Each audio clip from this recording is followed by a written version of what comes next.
Rebel Walk post game report. I'm Dalen Flowers. Appreciate you guys for joining me. Fun one.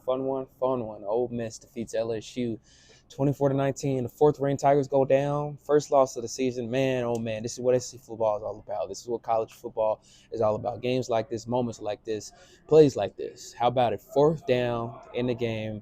Trinidad Chambers finds Daquan Wright, seals the game, seals the victory for Ole Miss. Lane Kiffin talked about the impressions.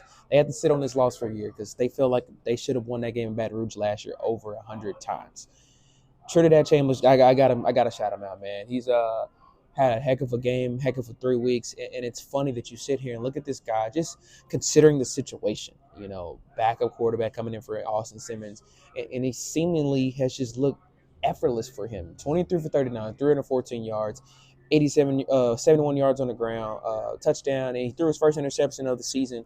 But he threw that pick, and he didn't lose composure.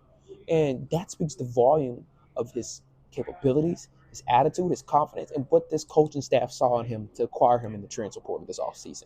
I got to give props to the offensive line, too. No sacks today. And I think so many people were questioning whether this offensive line was going to be a problem. Now, after the Kentucky game, they seemingly just looked so lost. No identity. Even after Georgia State, it was becoming a serious concern.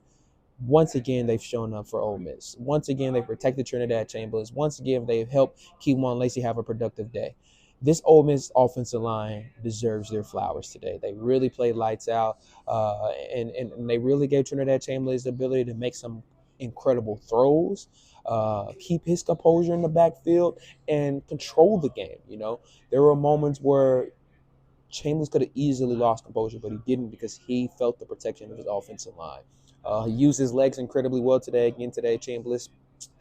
And you look at the receivers. I said this with Zach earlier this week on the show, but I thought Daquan Wright was going to be huge today. You can utilize a tight end against a great LSU defense, especially in the middle of the field. You can beat LSU. And they did that. 66 yards for Daquan Wright.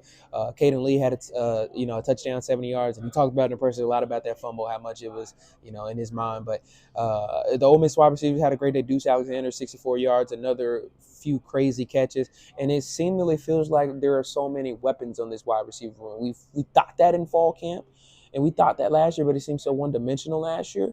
And this offense this year is using the weapons and arsenal around them. You saw Caleb Odom and Trace Bruckler and Luke Has out there, all the tight ends once again.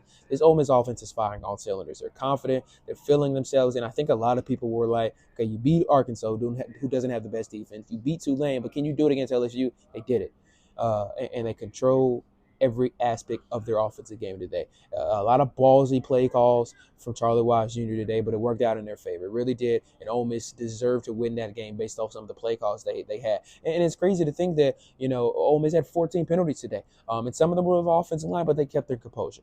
Moving to the Ole Miss defense side, I think a lot of people were kind of questioning whether the LSU offense could really even put up big numbers. Ole Miss held LSU to 254 total yards. Ole Miss put up 480. But Garrett Nussmeier is a baller, regardless or not of whether you think, he's a superstar or not. He's a baller. When rivalry games happen, when big games happen, Garrett Nussmeier has stepped up. He stepped up last year when the time mattered, and LSU won that game because of him. Ole Miss shut him down. They pressured him. Will Echols got a sack.